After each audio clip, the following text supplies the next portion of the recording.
Thanks for showing up for one of the last sessions of the Gardeners Gathering. My name is Tom Aiken. I work for the Natural Resources Conservation Service. We're an agency of the United States Department of Agriculture. And I have a background in soil science, and one of my mission statements at work here for USDA is to do as much as we can to educate farmers and the general public about healthy soils. So this is kind of an offshoot of that. This is geared more towards the home gardener.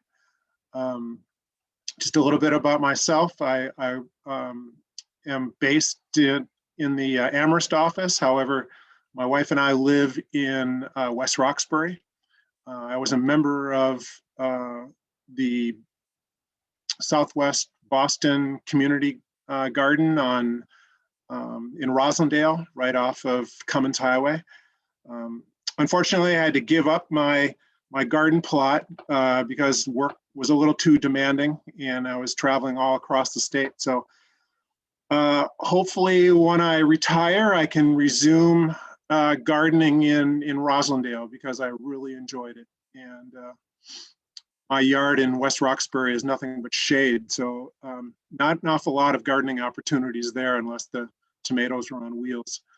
So tonight we're going to talk about no-till gardening. I'm going to highlight quite a few examples of market gardeners, farmers who are successfully doing this, and I'm going to take some of those concepts and show how we can apply them in our home gardens to build healthier soils and to produce really good tasting food and beautiful flowers. So get started here and talk a little bit about what we're going to see tonight. So this was my garden plot back in 2012, I believe. This was a permanent raised bed system, and I had wood chips for paths. What we're looking at here, this photo was taken probably in sometime in April. This is a bed of garlic back here on the right-hand side. I had already uncovered the garlic from the straw mulch from the previous winter. I believe over here on the left, those are probably onions. Not sure what I had underneath the remay, but this big thing in front of us, this big bed, was cereal rye and hairy vetch, which I planted as a cover crop the previous fall. So I planted this back in probably October of the previous fall. And both of these plants are winter annuals. They survive the winter and then they green up really early in the spring and produce lots of lush biomass. And also I had mixed a legume in, so it was providing free nitrogen as well. I tried killing it by using a kind of like a modified roller crimper that I had, and it didn't quite work as I had planned out. But since then and now, a lot of farmers have figured out that you can kill cover crops using this tarping system and other ways of killing cover crops that necessarily don't involve tillage.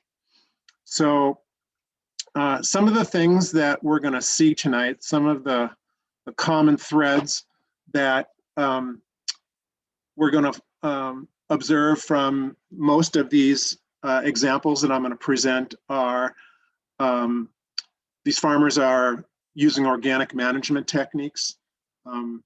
They're not using any herbicides or chemicals that would damage the soil biology. They're doing very little tillage to disturb the soil. So there's not a lot of inversion of the soil that would damage fungi or beneficial fungi or reduce the amount of organic matter in the soil. These systems are all stressing the concept of trying to increase the amount of organic matter in the soil. So that's carbon-containing compounds that are essentially the life of the soil, and one of the biggest drivers for cycling nutrients and also holding water and reducing the need for irrigation. They also use this concept of layering. They're always adding to the soil. They're not subtracting from the soil or mining the soil. They're using either straw or mulch or compost as mulch in their planting systems. A lot of them are using wood chips in their compost mixes, or as you just saw earlier in the aisles of their raised beds. And these wood chips are meant to primarily foster mycorrhizal associations. These are fungal associations that extend the root system, probably doubling, tripling, maybe even quadrupling the plant's root surface area. So it's one thing that a lot of agriculture is really just catching up or picking up on in the last 5 to 10 years, is that these mycorrhizal associations are incredibly valuable for building soil health and also for sequestering carbon and holding water. But these systems are also extremely fragile. And we'll see in another slide that they really do need live plants throughout the year if they're going to continue to increase. A lot of the farmers are also using cover crops, which are plants that are grown either before the growing season or after the main growing season. They're planted primarily to benefit the soil. They're not planted primarily for harvesting a crop, although you can harvest some cover crops for seeds. For example, rye and winter rye and winter wheat, barley, those are all small grains. Oats, they can all be grown for their seeds to be harvested, but they're grown primarily for building organic matter and for providing the residue. And some farmers are also using cardboard as a mulch. And cardboard is a wonderful way to essentially turn a residential lawn into a garden. It's one way to smother vegetation so that you have a stale seed bed, which is essentially just a blank slate of soil that's been essentially shaded and free of weeds. And the one thing that a lot of farmers are also seeing with these cover crops residues is that the thicker the residue, the greater that organic residue from the cover crops or the mulches or whatever we're using, the fewer weeds that break through the system and the less weeding that we have to do throughout the growing season. And ultimately, we end up with healthier soils. So these are just some of the things that I'm going to highlight tonight. And I'm going to go through, I'm going to spotlight a number of farmers that are doing this in New England and provide you with some links to their information. And I hope that you'll go and visit some of these sites and take a look at what they're doing, because these folks are really really innovative and on the cutting edge. So the first thing some of you might be wondering is, what in the world is tarping? So I included that in my short description of this session. Tarping is the official term, or the technical term is occultation, which is you just make the soil dark. You cover the soil with heavy plastic. These are plastic sheets. You can actually buy them from Johnny's. They're called silage tarps. Dairy farmers use silage tarps to cover big piles of grass or individual bales of hay to ferment the grass to turn it into silage. So these are airtight, watertight plastic sheets that you lay down either on top of tilled soil or on top of something that's been like a vegetation that's reached full maturity and then is mown. And what they do by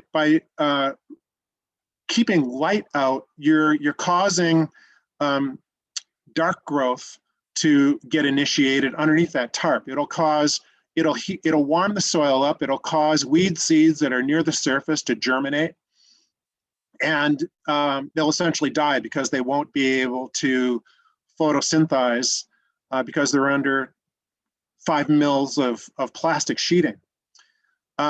This period of tarping usually takes anywhere from 3 to 4 weeks for the control to be effective. And it can be as long as keeping the soil covered for the entire for the entire winter.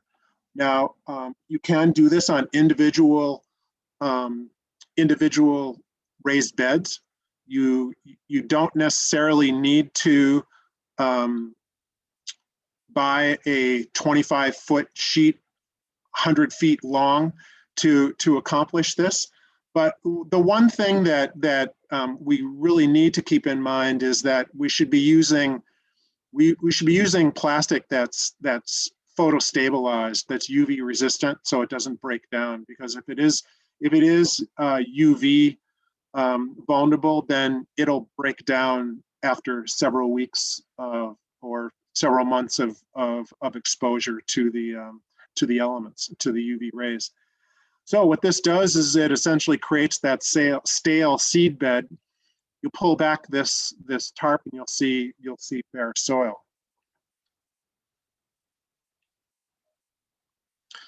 There are a lot of YouTube videos. One in particular that's really good is a urban farmer who presented at the Boston Urban Farming Conference a couple years ago. His name is Curtis Stone. He's a vegetable farmer in Vancouver, Canada. He's at the same latitude as essentially Boston, and he is gardening in urban spaces.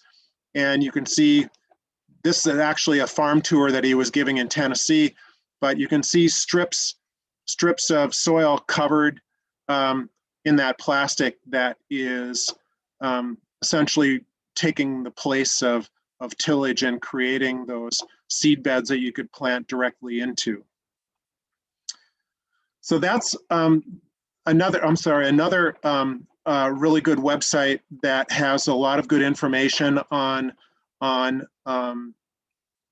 tarping is at Cornell University, and here they interview small vegetable farmers that have used tarping successfully. And although a lot of these farmers are not 100% no-till, they use it strategically to create these stale seed beds throughout the year so that they can plant into relatively weed-free soil so that they don't have to come back and do a lot of weed control. Christine, are you if there are any questions in the chat, I'd be happy to answer anything if there's anything that's coming through. Yeah, there's no questions so far, but sounds like folks have also heard of Curtis Stone and they enjoy listening to him. So you've got a captive audience. The difference between occultation and solarization is just the different plastics that you use. And solarization has been around a little longer. You use clear plastic and it generates higher temperatures. You need to have, usually at least 75 degrees. So you're using this sometime in the growing season, usually in June or anytime during the growing season, but it requires much less time under plastic. It usually takes only 2 to 3 days for the solarization to be complete. And the way that you usually do it is that you chop down a really mature cover crop that is anywhere from 2 to 3 and cover it with plastic once it's been mown short. And this farmer from Connecticut, Brian O'Hara, has a wonderful 5-part series on, he also does tarping as well, but he has a really good section on solarization. And the thing that I like about solarization is that because it does take such a short period of time, and it creates, when you wait for this mature cover crop, the biomass is just incredible. It's, like I said, it's usually anywhere from 2 to 3 feet high, and you could cut it down with either a weed whacker or a lawnmower or hedge clippers. The reason behind the greater biomass working better is just because it's thicker. You end up creating a much thicker layer that weeds have to get through to really cause any damage to your crops. So it makes weeding almost non-existent or not necessary. This is a picture from screen grab from one of his presentations. So this is what a cover crop looks like at full maturity. This is winter rye, cereal winter rye, and there's a crimson clover cover crop underneath that. They were planted together, probably at about 2 pounds, probably 2 to 3 pounds of rye per 1,000 square feet, and probably maybe 1 pound of clover. But he would drive over this with his tractor and chop that up. It would be a little challenging to do with a lawnmower, but I have done this with hedge clippers and a weed whacker. It actually works pretty quickly when you're doing small areas. But once you get it cut down and it's green, then you cover it up with the clear plastic for 3 days. And it essentially, the plastic, the high temperatures fry that green residue, and you end up with this gorgeous straw mulch that you can then just plant your vegetables directly into. So this, as I said, is from Brian O'Hara's presentation. So you could essentially accomplish the same thing by, if you're not using a cover crop, you could just use straw mulch to cover the soil surface after you plant your vegetable transplants. But the thing that he's doing is that you need to keep in mind that this above ground biomass is creating a huge amount of carbon that's going into the soil. So as I said, he's layering organic matter upon organic matter, and he's not doing any tillage. So he's just creating a bigger sponge for his soil to get healthier and to produce really good quality vegetable plants. Another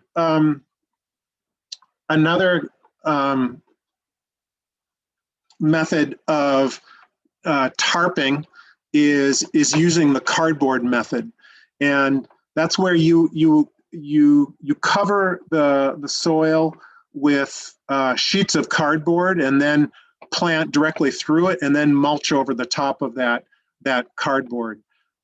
Ricky Baruch and his wife Deb Habib, they started their adventures in agriculture way back in the 80s on Cape Cod at the New Alchemy Institute, and that's where they essentially got started with some of their healthy soil ideas. And this cardboard method is it's incredibly effective for generating a beautiful environment for worms to live underneath. So the cardboard covers the soil surface and creates, it's very similar to wood chips creating a soil surface in the aisles. And it just creates a really great environment for earthworms to cycle that carbon and break it down, and just creates a wonderful fungal network for mycorrhizae. As you can see, this is another market gardener in Madbury, New Hampshire. This is Fat Peach Farm. They did a SARE farmer grant, and they did a NOFA presentation last year showing these permanent raised beds with, once again, with wood chips in the aisles, and mulching with compost for weed suppression, and then moving their crops around using a set rotation that essentially keeps a living root in the soil at all times, and just reduces the need for renovating these beds on an annual basis. So after these crops are harvested, they'll just come in and they'll plant directly into this bed with another set of crops that will essentially keep the living root going throughout the growing season. So just to kind of like give you a short summary of the soil health concepts that we use here at USDA is, and to some degree we saw this in the previous examples, that the goal is to always keep the soil covered, and preferably covered with a living root in the ground as much as possible, and to minimize the amount of disturbance that we're doing, and to increase the biological diversity of our crop rotations, which should contain somewhere in that rotation, if not every year, at least every other year, a cover crop to grow that carbon to feed the soil microorganisms, and then lastly, by diversifying our soil amendments with either manure or compost, which is really rich in biological activity. Oops. So the real the two activities that we're trying to do is we're trying to feed the microorganisms, and we're also trying to protect them. So we're feeding them with cover crops, and by maximizing the diversity above ground and below ground, and also to protect the biology and protect the aggregates, the soil aggregates that are formed by these beneficial organisms, by trying to reduce the amount of disturbance, the amount of tillage that we're doing, and to also keep the soil covered as much as possible, which we'll see in the next couple of slides. Keeping that soil covered makes a huge difference in temperature and moisture conservation. So this is a picture of the soil food web, which highlights the different biological levels that we have in our soil, and it's all pretty much driven by the plant's ability to pump carbon into the soil to feed these beneficial organisms. Plants directly leak carbon into the soil, feeding the bacteria and the fungi. The nematodes and the larger biological organisms feed on the level below. So protozoans are feeding on bacteria and releasing these folks. The bacteria have a carbon to nitrogen ratio demand of 5:1. So for every 5 parts of carbon, they need 1 part of nitrogen. These folks, the protozoans, only need 1 part of nitrogen for 10 parts of carbon. So for every 2 bacteria that the protozoans consume, they release 1 part of nitrogen that is available to the plants. So the healthier this system is, the faster it spins, and the more nutrients that are released to the soil and then made available to the plants. So the one thing that's really damaging to the soil microorganisms are agrochemicals. So herbicides, fungicides, insecticides, those are all lethal to this life in the soil, as well as tillage. Tillage is also very detrimental, primarily to fungi, because I was saying the fungi is kind of like an extended root system in the soil. We should think about there being kind of like 3 different classes of organic matter in the soil.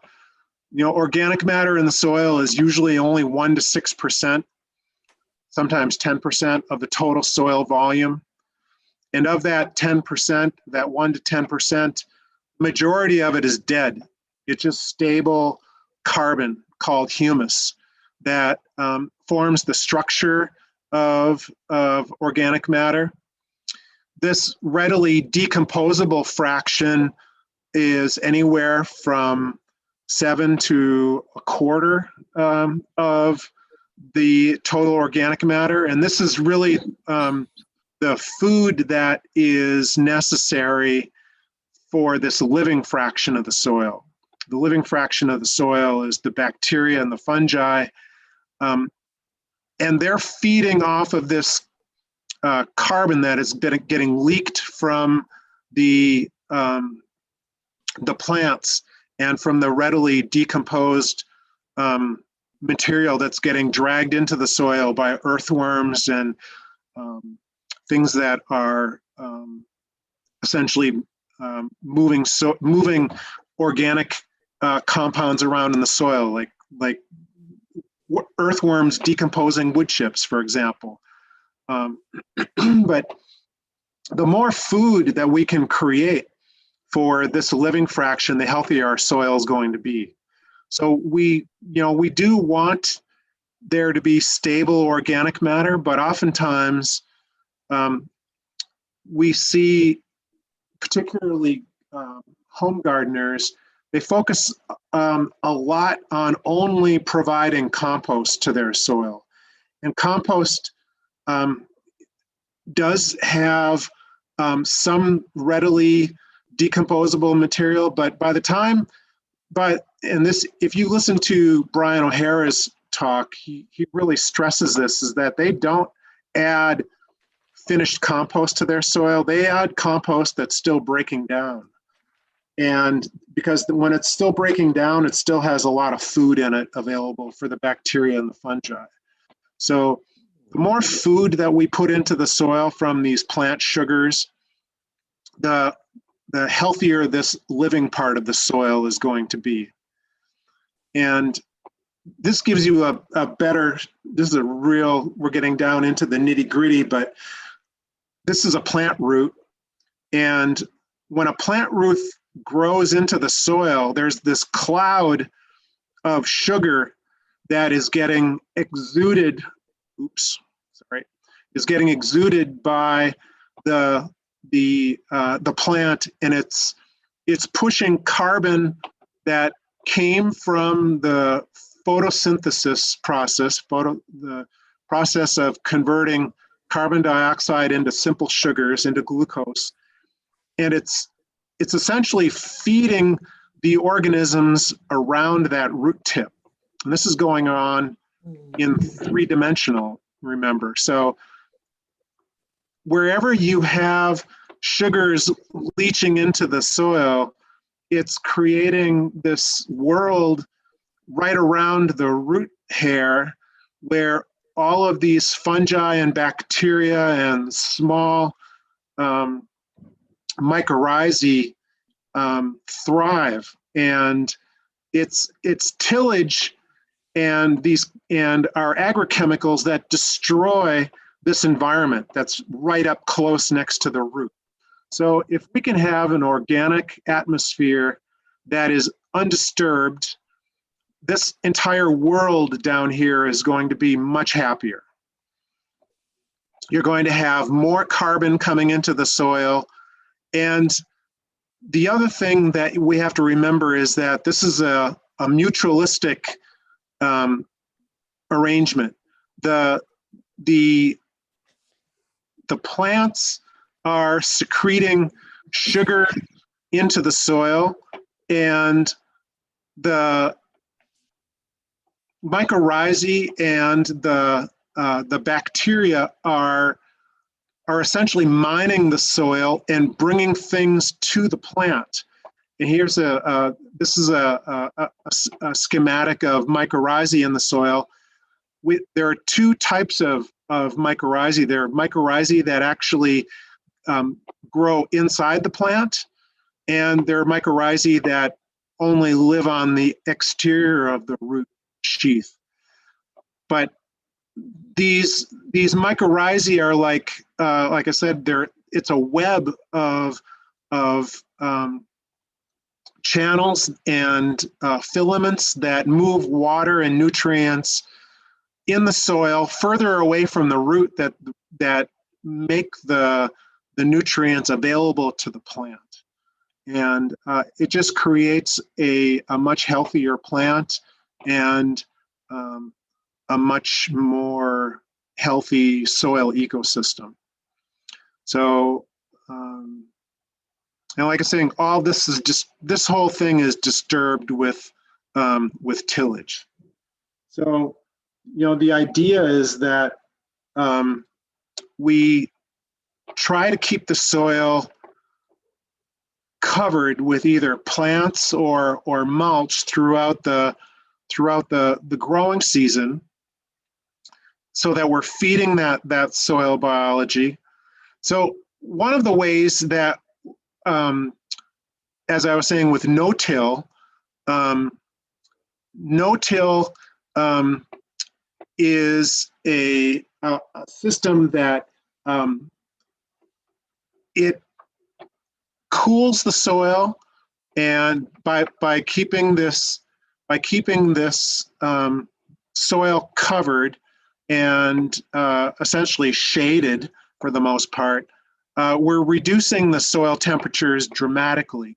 And So the ideal temperature is anywhere up to 90 degrees. Like once it gets above that, we start to fry all of our soil microorganisms and our biological activities stop. So that's another reason for mulching, is that whenever you have bare soil, the soil temperatures can get extremely hot during the middle of the growing season. And once we get above that 90 degrees, root growth essentially stops. And once root growth stops, then plants stop making food, and yields suffer. So ideally what we'd like to do is to keep that soil as cool as possible throughout the growing season. There's another schematic showing how with temperature, how root volume just tends to slow down as we get hotter, as we get closer to that 90-degree threshold. And this was some data that a colleague of mine in New York collected. She took some readings on a 93-degree day in July. She stuck the thermometer in some tall pasture where the temperature was 83 degrees. In a mulched veggie bed on her farm, it was 90 degrees. In an overgrazed pasture, it was over 100 degrees. In bare soil, it was 115 degrees. And under black plastic, it was 130. So black plastic is often used for mulching in conventional bed systems. And you can see when it gets really hot in July, if it's 100 degrees or 95 degrees in the air, it's going to be over 130 degrees in the soil. And the biological activity will, not only will it stop, but you've essentially fried it, because you're just causing, at this temperature, you're causing irreparable damage. So that's one of the reasons why we want to keep the soil mulched. It also helps with reducing the impact of rainfall and stopping erosion. It also will break down, some of this mulch will also break down and feed the microorganisms underneath it. But for the most part, we're doing it for those temperature benefits. So for no-till, what we're doing, let's just look at the between the two systems. No-till, where you have an undisturbed system, the soil organisms are allowed to develop and create these micropores and macropores. Earthworms are allowed to freely move up and down the soil profile. And wherever an earthworm goes, they're usually leaving a slime of nutrients that are building soil aggregates and feeding the soil biology. And in a no-till system, we have primarily a fungal system that is fostered. And the one thing about mycorrhizae that I just want to stress is that, or emphasize, is that mycorrhizae really do need living plants to keep going. So even, with the solarization is one of the benefits of that is that you're benefiting the mycorrhizal associations by reducing the damage that you're doing to mycorrhizae. Even tarping causes some damage to mycorrhizal associations because you're removing that living root for 3 to 4 months. In a conventional tillage system, we're coming through with either a plow or a rototiller and mixing up the soil. And as farmers, we're feeling really good about ourselves because we've loosened the soil and it feels wonderful. But usually what happens after a couple of days is that we've destroyed all the aggregates with our rototiller. We've also created this plow pan right below the furthest extent of the rototiller. We've created compaction. So now when water tries to infiltrate, that water will hit this plow pan, and it'll essentially stop, and it'll have nowhere to go but back up. The water will have to back up or run off, because we've essentially interrupted the flow of water through the soil profile. Tillage and this mixing and this disturbance is also incredibly damaging to these fungal associations. So the mycorrhizae are damaged. We are essentially creating a bacteria-dominated soil that is, even organic farmers do this. So, it's I'm not going to say it's like super, super bad, but it's one-sided, where it's, like I said, it's bacterial dominated and it's not balanced. So a no-till soil system is much more balanced in the populations of microorganisms, and you really do need all those microorganisms to cycle this system faster and more completely. And tillage does a number on all of our earthworms and arthropods and mites and things like that in the soil. So it's just one of those realities that once you stop tilling the soil, you'll see a really dramatic improvement. And whether you're covering the soil with cardboard to kill weeds, or whether you're trying the solarization or tarping, that's how you begin this rebuilding of the soil profile so that these different forms of life can thrive. So get rid of that rototiller. I just want to show you an example of this was conventional agriculture taken a couple of years ago. I think this was probably 2016, the last time we had a really bad drought out here in the valley. These were two fields that were right next to each other. Both of them had cover crops planted the previous fall, but the difference between these two was that this one was the cover crop was left on the soil surface and the corn was planted directly into it. And this one, the cover crop was plowed into the soil and harrowed, and then the corn was planted. And you can see this corn crop here on the left was pretty much a total failure, whereas this one here on the right didn't look too bad for going through, like over 2.5 months of no rain. This wasn't, it wasn't super, super high yielding, but it was a good crop nonetheless, given the considerations of that growing season. So this once again points to how dramatic that effect of mulching and keeping the soil cool does for water conservation. So this was conventional. This was not organic. So this used Roundup to kill the cover crop. But we are seeing more examples of organic no-till. And the Rodale Institute, Rodale was essentially the mothership for all things organic agriculture.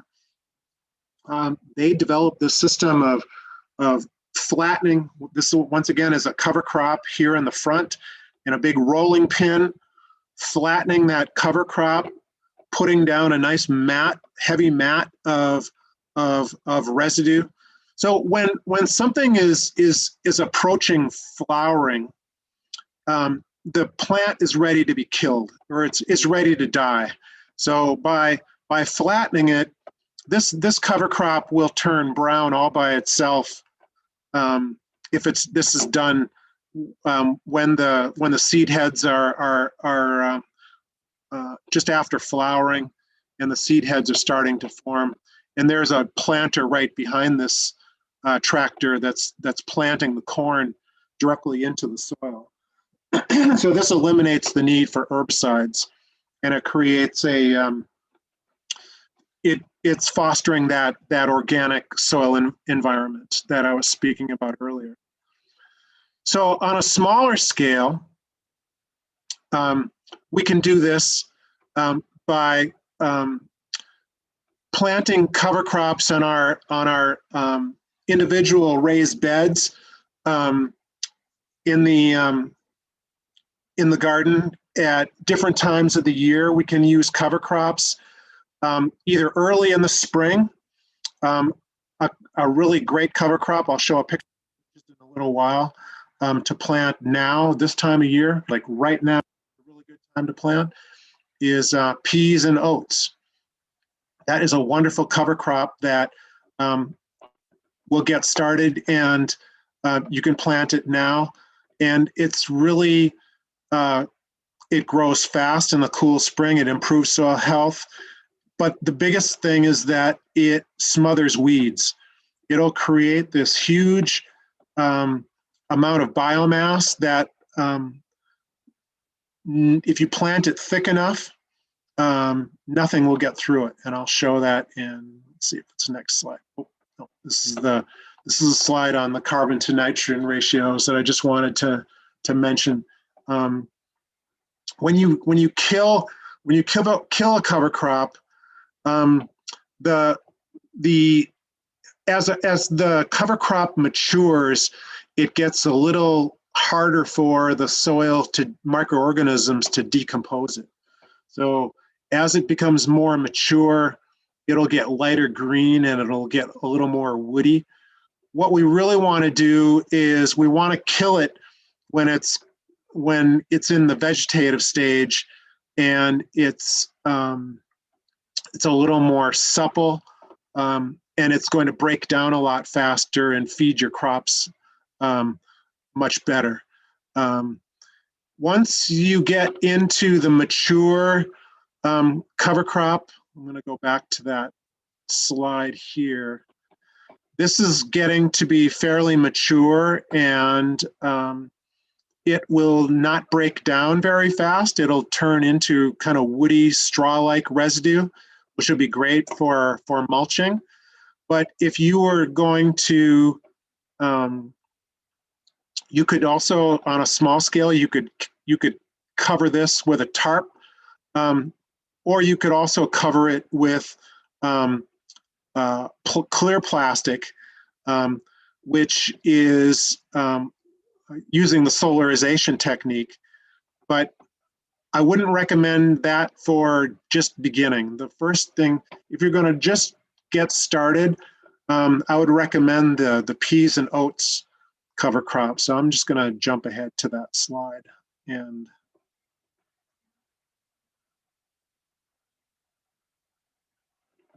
this is that peas and oats that I was telling you about.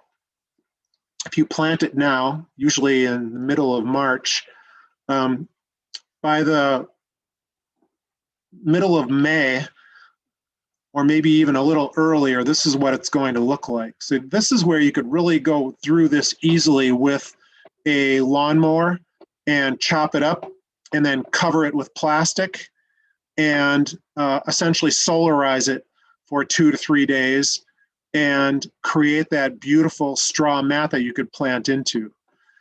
The reason that I would recommend peas and oats for you to get started with, if you wanted to try this in the spring, is that this is a cover crop that it's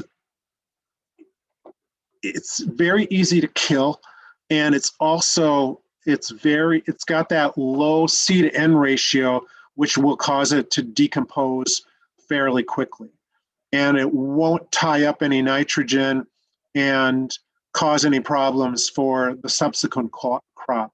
So if you think about that first slide from my community garden, if that were peas and oats coming up in the spring, if you mowed that in once it gets to 2 feet, and then cover it with clear plastic for 2 to 3 days.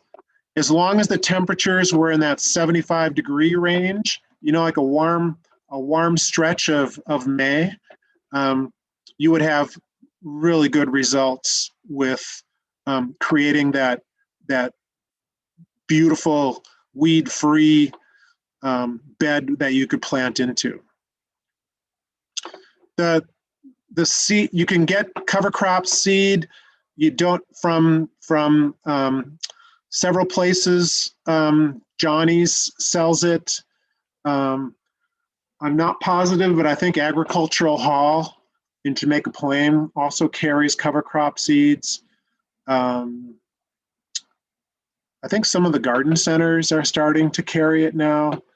Allendale Farm used to have fall cover crop seeds. I think they might have spring cover crop seeds that you could get at Allendale, but you don't need very much. You only need 2 to 3 pounds of each per 1,000 square feet.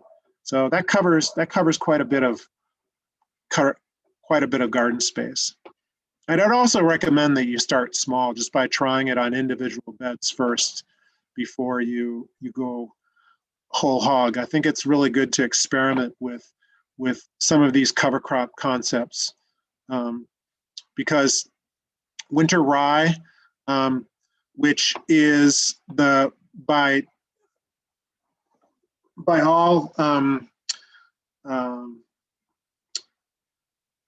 all accounts, it's definitely the most common cover crop that's available in or that you'll see in New England. It's also, the winter rye is also the easiest to plant, but it's also the easiest to get away from you. It grows really fast in the spring, and you can mow it and cover it with a tarp.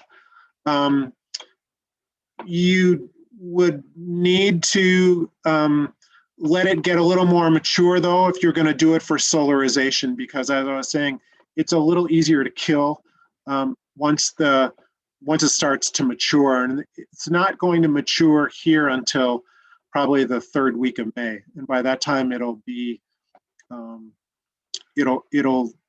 you would, like I said, you would be able to kill it with a weed whacker and hand tools, but it would be a bit of a challenge. But it definitely is the most voluminous cover crop for biomass. So if you are successful in killing it, you'll have a ton of mulch to keep your beds weed free. This gives you an indication of what a difference planting dates make in the fall when you're planting it. So the earlier you plant the cover crop, the more growing season that you're going to have for it to develop biomass. So this would be the same for oats. You could plant oats and peas in the fall also. If you planted oats in the beginning of September, you would have similar results. But you can see if you plant the middle of September as opposed to the middle of October. This is what we're looking at 2.5 months later. So this was planted in September, and we're looking at this is the following spring. So this is what you're looking at in the subsequent spring, and the regrowth that we're getting from that September planting date. Subsequently, when you plant late in October or in the middle of October, you're not going to have very much growth in the spring coming back. So planting date helps a lot. The seeding rate also helps. That's the difference between these two rows. This is seeded at 25 25 pounds per acre. This is seeded at 2 to 3 bushels or 100 pounds per acre. So if you were going to roll your cover crop, you know, a good way of killing a cover crop is with a garden roller. If you have a larger area that you could pull a garden with a garden tractor with a roller behind it, you can flatten rye that way. But this gives you this planting date and that planting rate gives you a really thick biomass the following spring. So, Tom, we have just about 13 minutes left and a couple of questions that have come in. So I'm not sure where you are sort of in the. I'm almost done. I just want to. Okay, great. There are just a couple more websites that you can go to learn more about cover crops and ideas for where to get them. There are also folks that are planting cover crops throughout the growing season too. So a lot of these can be planted for pollinator habitat. These are a mixture of warm season and cool season plants. It's kind of, if you really want to learn about cover crops and how they're used, these are warm season grasses, warm season broadleaves, warm season legumes, cool season legumes, and these are all cool season plants over here. But people are planting these in mixtures, and then the more diversity that you have, the better for the above ground insect life, et cetera. So it's really, a lot of farmers are just kind of like going crazy with these different combinations. And lastly, there are 2 really good free books that you can download from this website, SARE.org. It's the Sustainable Ag Research and Education arm of USDA. This is the book on cover crops and another one on just healthy soils. You can download these books for free. They're 200-page paperback books that you can order from online if you want, but you can just get them free as PDFs. And I think that's it. So I'll take the questions now, Christine. Perfect. Thank you. Thanks. That was excellent. Really informative. So we have a question from Bob, who is asking about, you're talking about building biomass, and Bob had just been in Jim Stark's session, and Jim, I think, was emphasizing removing diseased plant material.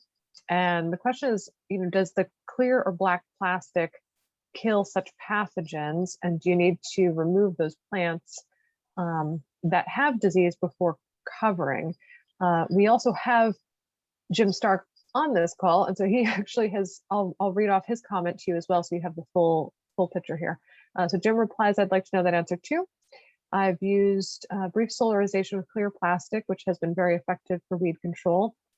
You're killing weed seeds at or near the soil surface, and you're not turning over the soil, which would bring viable dormant seeds to the surface. But I imagine the effect of brief solarization is quite shallow. Yeah. If it kills if it kills the pathogen spores at the soil surface in plant debris, for example, I don't know if it does or not. Let's see what Tom can tell us. I'm sure it will not kill deep resting structures of soil-borne vascular wilt fungi.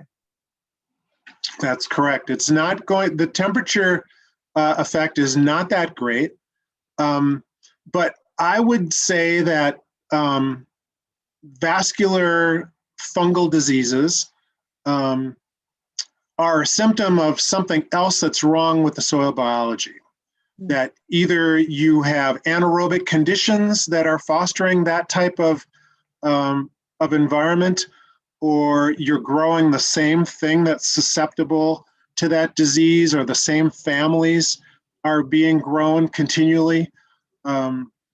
So I would say that we need to see those fungal diseases as as symptoms of a symptom, as a system that's got something wrong with it. That this is where I think by diversifying the rotation, diversifying the biology of the soil amendments, diversifying the cover crops that we use, as well as the plant families in rotation. We are rebuilding that healthy ecosystem, which allows the free drainage of water and water to get cycled through completely, and also nutrients as well. And I think that if we think a little more, I agree that we do have problems with disease organisms that are in a lot of our community gardens. And oftentimes you'll get what your neighbors have, but the only thing that you can do is to try and create the healthiest environment for your garden, which you really should remove diseased plant material. You shouldn't tarp that. I would definitely remove it. I would also be hesitant to even compost it.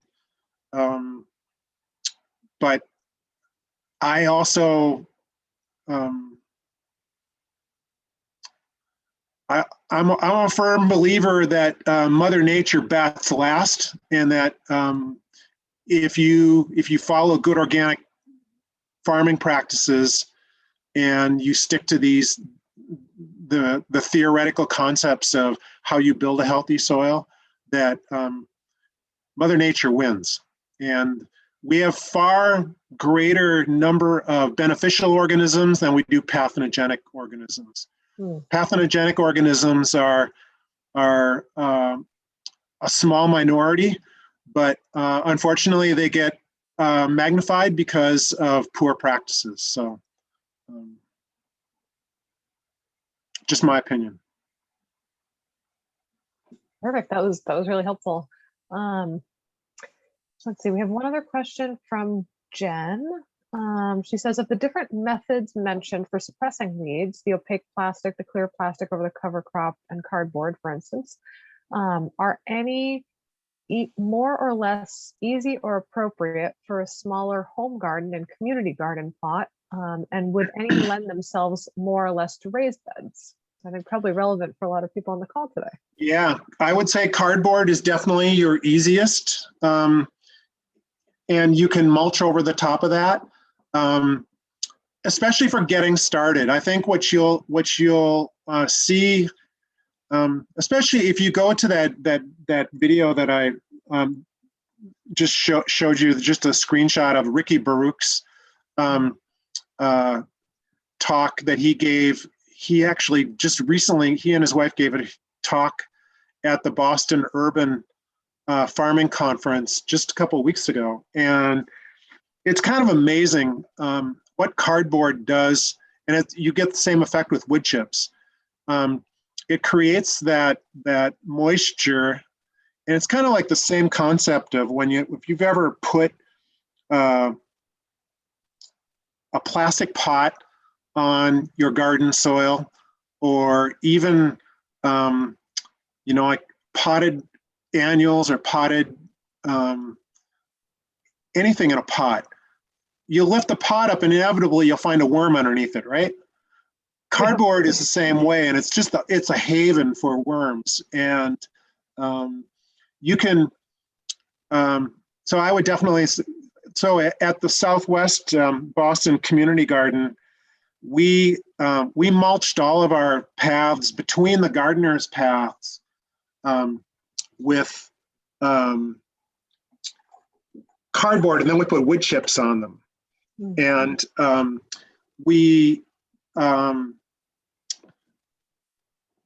it's kind of amazing how fast the worms move into those cardboarded areas. And the areas, once the cardboard breaks down, then they go straight into the wood chips. So in my garden, I had the aisles. I dug the aisles a little deeper, and I raised the height of the raised beds by putting that soil there, and then I filled the trenches with wood chips. And then as the wood chips broke down, I threw the wood chips on top of the raised bed. And so you're creating that layering effect like a cake. And the more organic matter that we add, just the better off our soil is going to be. I'm just going to turn the light on for a second. Perfect. So we just have 3 minutes left. And so there's one additional comment. I think this was related to, an earlier slide about root volume and plant health. Oh, this was where you sort of had the cold temperature, sort of the Goldilocks of temperature, and then the warmer temperatures. I